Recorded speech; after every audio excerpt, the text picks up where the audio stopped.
Assalamualaikum warahmatullahi wabarakatuh. Bagaimana kabarnya hari ini anak-anak? Mudah-mudahan sehat semua ya. Alhamdulillah hari ini kita bisa lanjutkan materi dari pertemuan sebelumnya, yaitu tentang tema 7 peristiwa dalam kehidupan. Untuk pertemuan kali ini kita akan membahas mengenai subtema yang kedua. Apa itu subtema yang kedua? Yuk. Nah, di subtema yang kedua ini kita akan membahas mengenai peristiwa kebangsaan seputar proklamasi.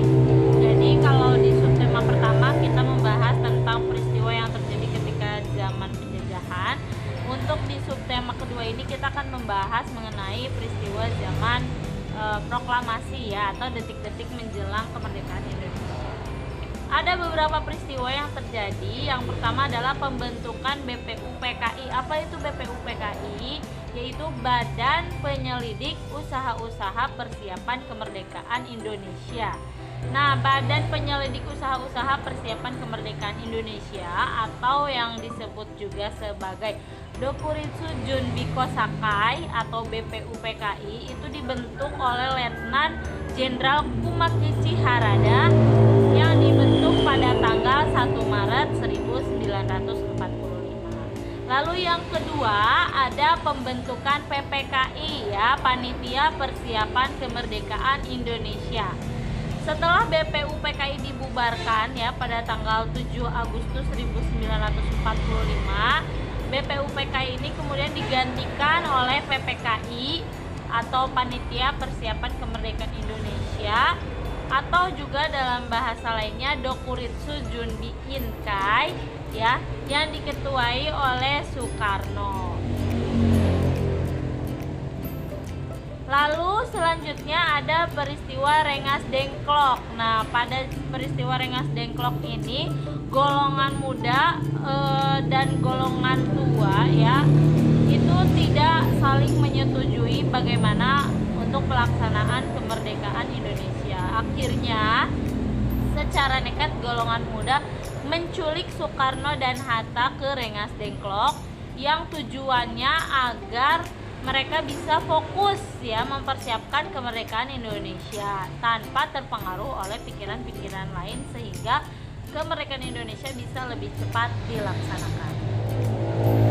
Nah, selanjutnya di pembelajaran 1 juga ada materi tentang mengelompokkan informasi teks narasi sejarah menggunakan peta pikiran. Kalian sudah beberapa kali menggunakan peta pikiran di dalam tugas kalian ya. Nah, sebelum membuat peta pikiran, kamu itu tentu harus mengetahui dulu secara keseluruhan informasi yang ada di dalam teks narasi tersebut.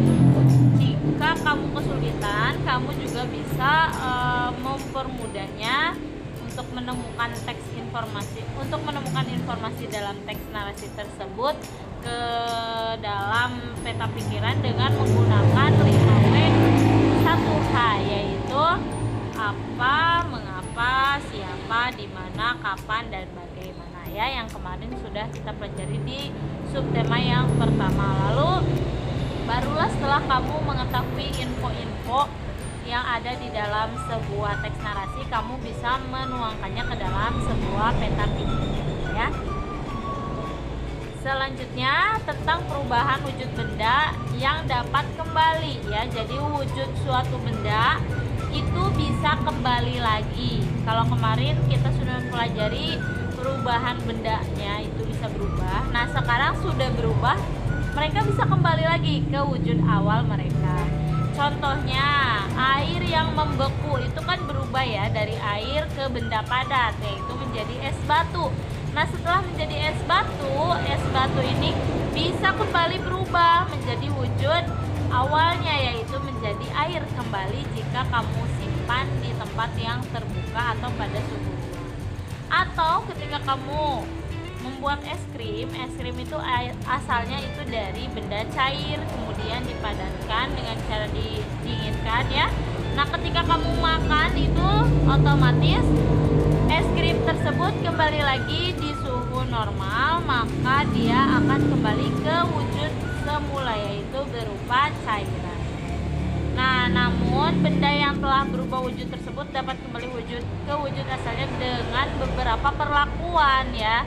seperti tadi es batu. Dia bisa kembali menjadi wujud air jika mendapat suhu yang lebih tinggi lagi, ya, tidak suhu yang dingin tapi lebih hangat. Itu akan kembali ke wujud semulanya. Atau es krim tadi ya, karena dengan terkena suhu yang lebih panas dia akan kembali ke suhu semula, ke wujud yang semula. Ya, perhatikanlah gambar berikut nih. Ada air dimasukkan ke dalam freezer ya. Kemudian air tersebut tentu akan berubah ya nih. Oke, sebentar ya. Kita akan tandai.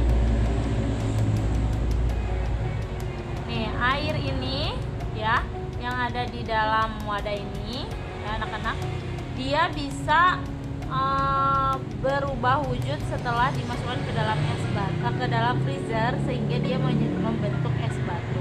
Artinya dia bisa berubah setelah diberikan suhu yang dingin, betul ya. Nah, setelah dia diberikan suhu yang hangat lagi dengan cara disimpan di meja nih seperti ini ya, di luar atau tidak lagi di dalam freezer, maka dia terkena suhu yang lebih hangat lagi. Akhirnya dia berubah kembali menjadi cair ya, atau menjadi air seperti itu ya. Jadi suatu benda bisa berubah wujud, setelah berubah wujud dia bisa kembali ke wujud semulanya. Oke, lanjut. Nah, faktor apa saja sih yang bisa mempengaruhi perubahan wujud benda ya? Nih, perubahan wujud benda itu bisa dipengaruhi oleh kalor atau panas ya. Tadi contohnya air bisa menguap atau air bisa membeku, itu karena kalor atau panasnya ya. Kalornya ini bisa bertambah panas ya, otomatis dia akan menguap, atau kita bekukan alias suhunya diturunkan, maka dia bisa membeku ya. Nah, ketiga proses tersebut terjadi karena benda-benda berubah menyerap kalor dari lingkungan sekitar. Bisa dipanaskan ya tadi atau didiamkan.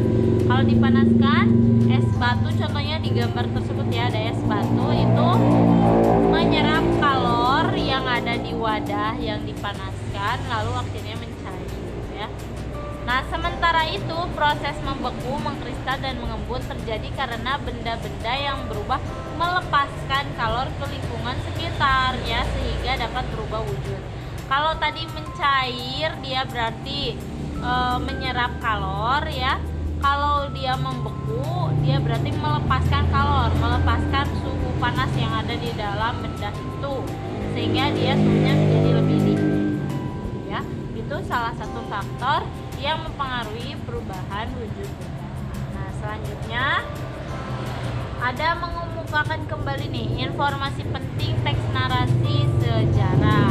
Kamu ya tentu telah mempelajari cara untuk mengetahui informasi penting yang ada di dalam sebuah teks narasi. Caranya yaitu dengan menggunakan 5W1H ya. Sudah dijelaskan. Selanjutnya nih, di sini ada pola lantai pada gerak tarik kreasi daerah.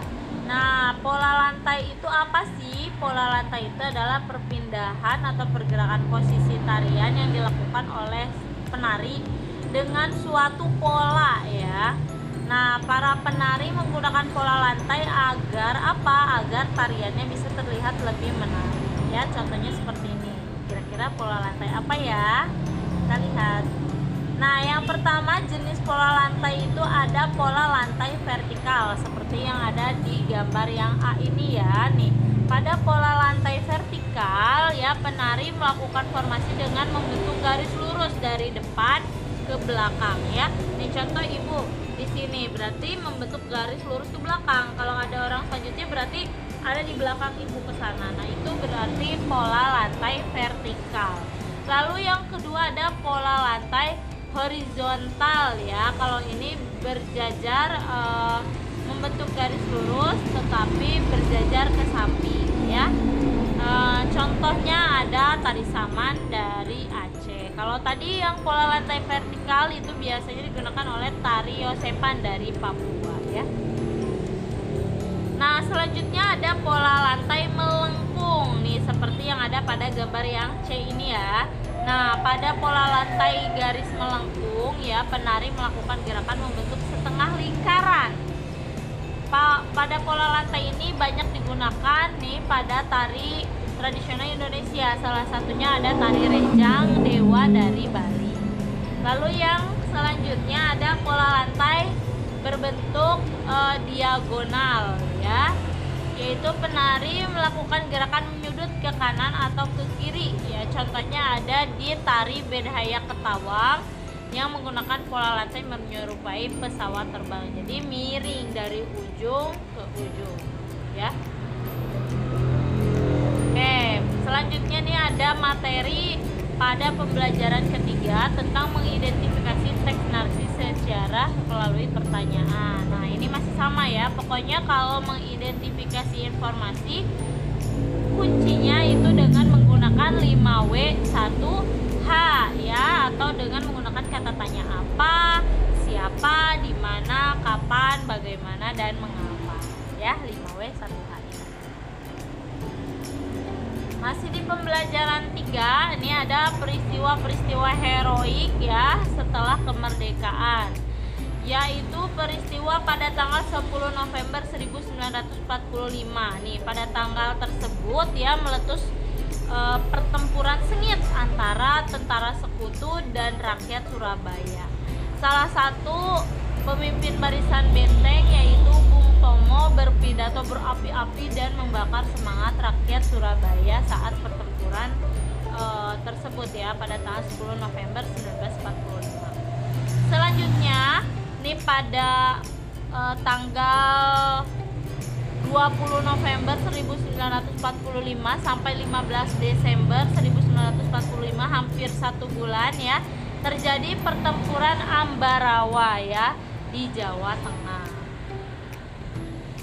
Oke, selanjutnya ada juga peristiwa heroik lainnya yaitu Bandung Lautan Api ya. Sebelum ditinggalkan, Bandung Selatan dibumi hanguskan alias dibakar semua ya, sampai tidak dapat dipakai lagi oleh musuh. Nah, meskipun demikian, para pejuang tetap melawan sekutu dengan taktik gerilya. Nah, peristiwa tersebut dikenal dengan nama Bandung Lautan Api ya.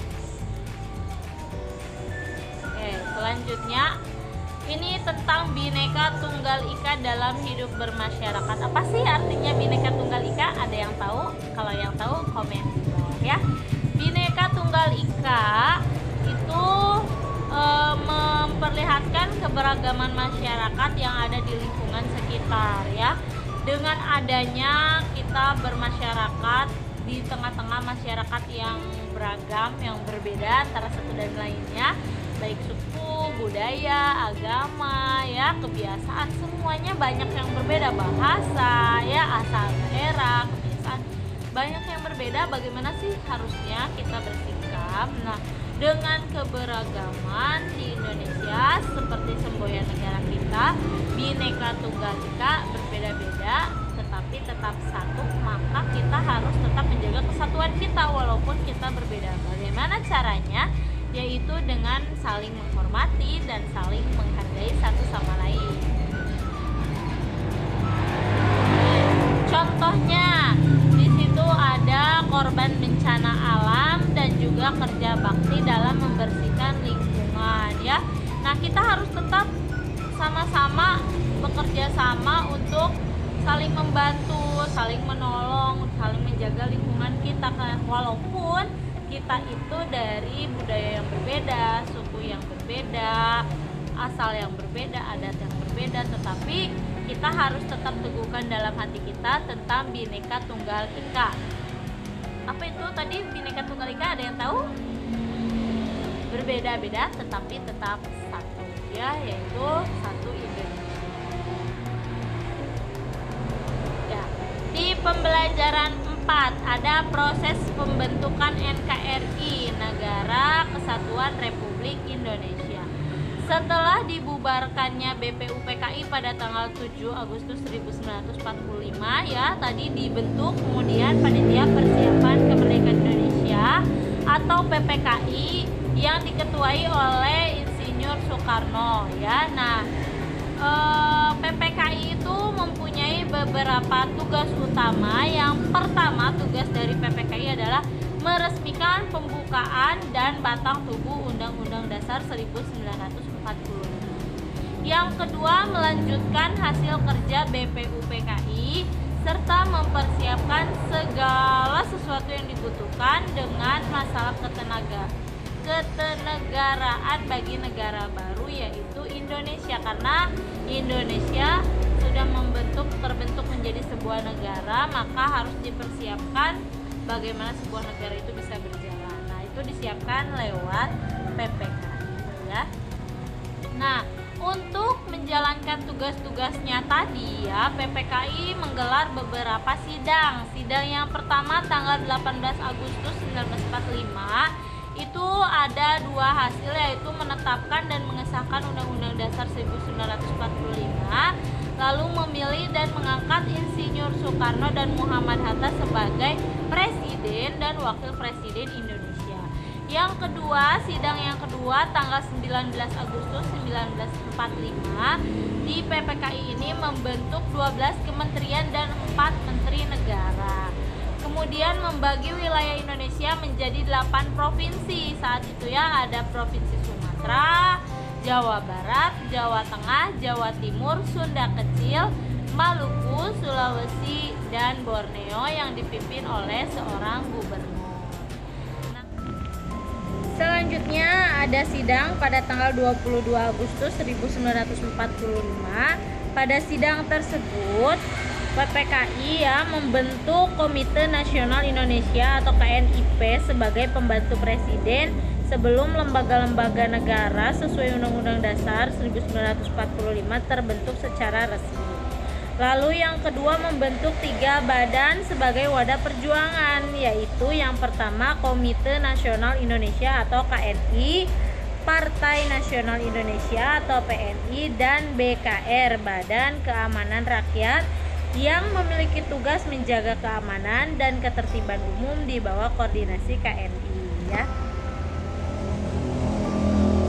Nah, selanjutnya menulis kesimpulan teks narasi sejarah.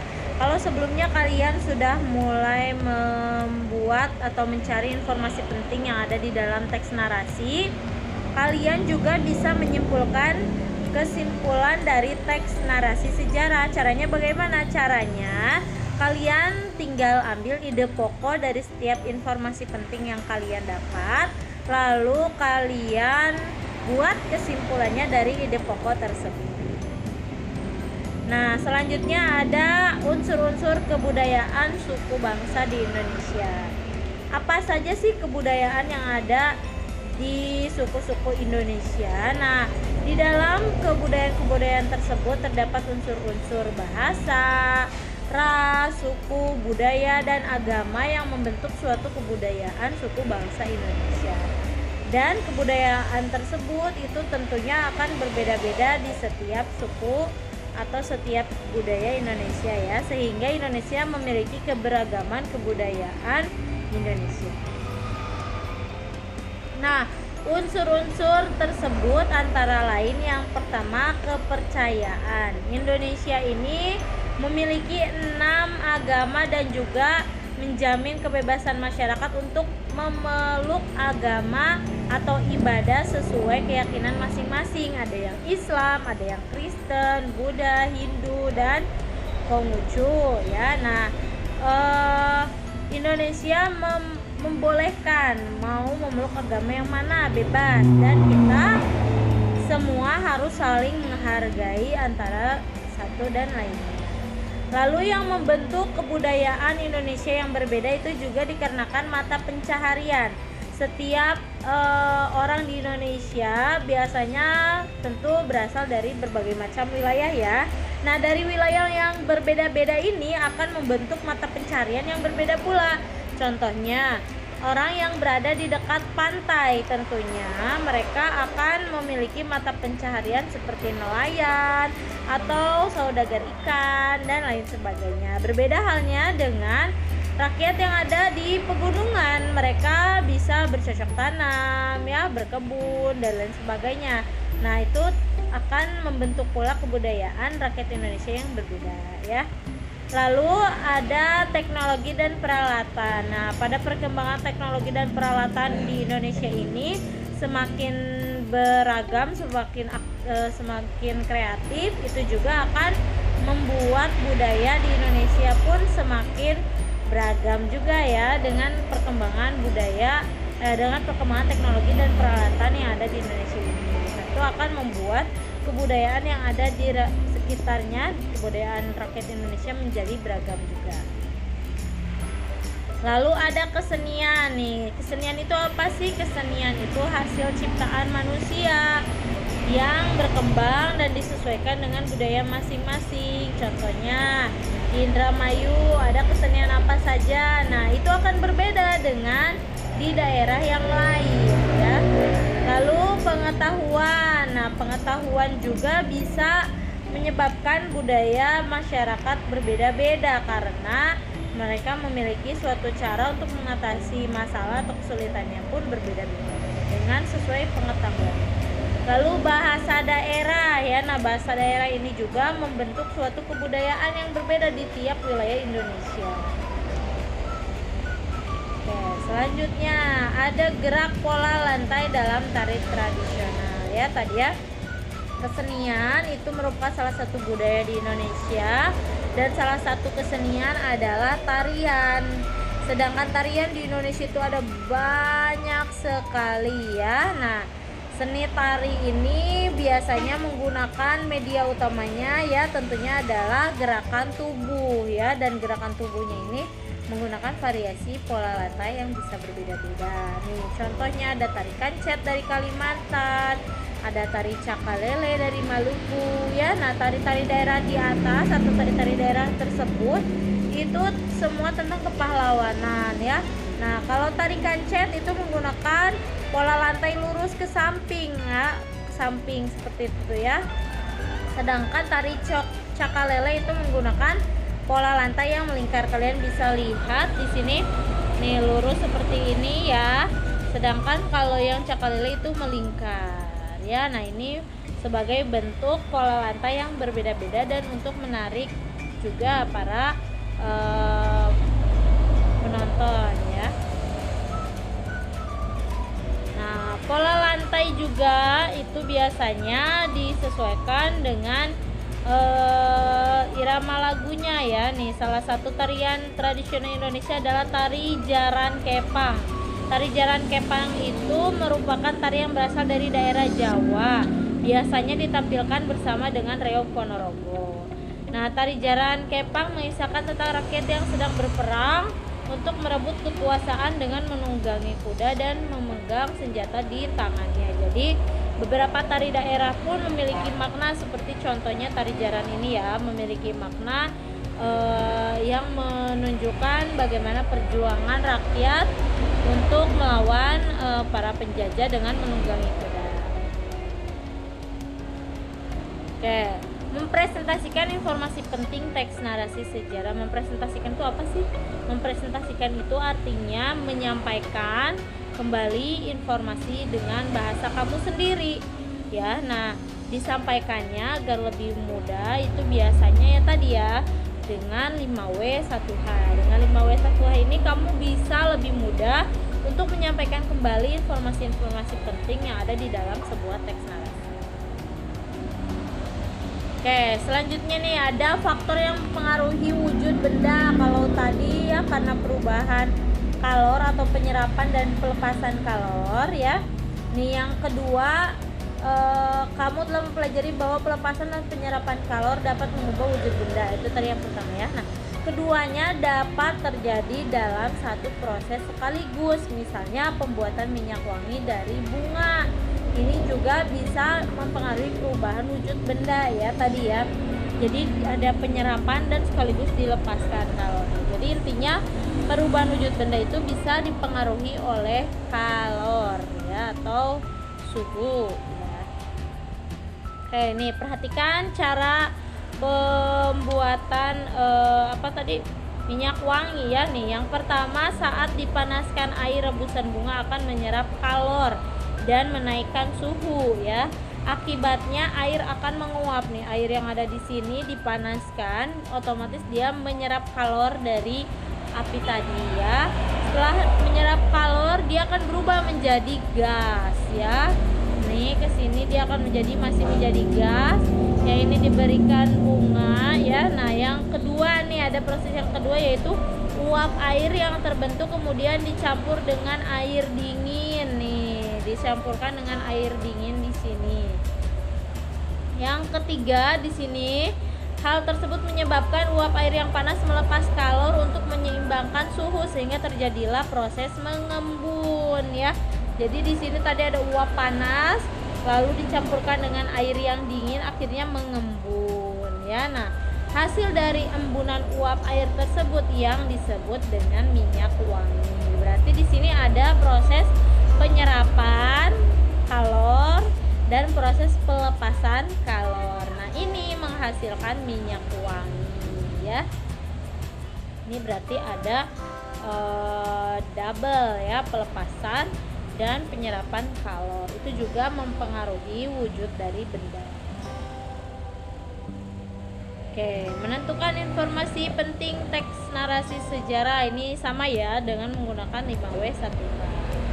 Atau kamu bisa dengan menggunakan pokok pikiran atau peta pikiran. Nah, makna kepahlawanan dalam lagu perjuangan. Di situ ada lagu syukur. Kalian sudah menyanyikan lagu syukur masing-masing ya dan sudah mengirimkan hasil kalian menyanyikan lagu syukur ke ibu. Yang belum silahkan ditunggu. Nah, apa sih makna lagu syukur ini ya nih? Lagu syukur ini merupakan salah satu lagu perjuangan ya yang memiliki makna untuk para pejuang. Ini menggambarkan perjuangan dari para pahlawan kita ya. Oke. Ya, itu dia pembahasan pendalaman materi untuk subtema 2 di tema 7 kelas 5. Selanjutnya kita akan lanjut ke subtema ketiga di video yang selanjutnya ya. Nantikan terus videonya. Jika ada yang masih belum paham, boleh langsung ditanyakan ke ibu. Terima kasih atas perhatiannya. Assalamualaikum warahmatullahi wabarakatuh. Mudah-mudahan bermanfaat ya. Mohon maaf bila dalam video terdengar suara-suara bising karena ada kendaraan yang lewat ya. Terima kasih ya. Assalamualaikum warahmatullahi wabarakatuh.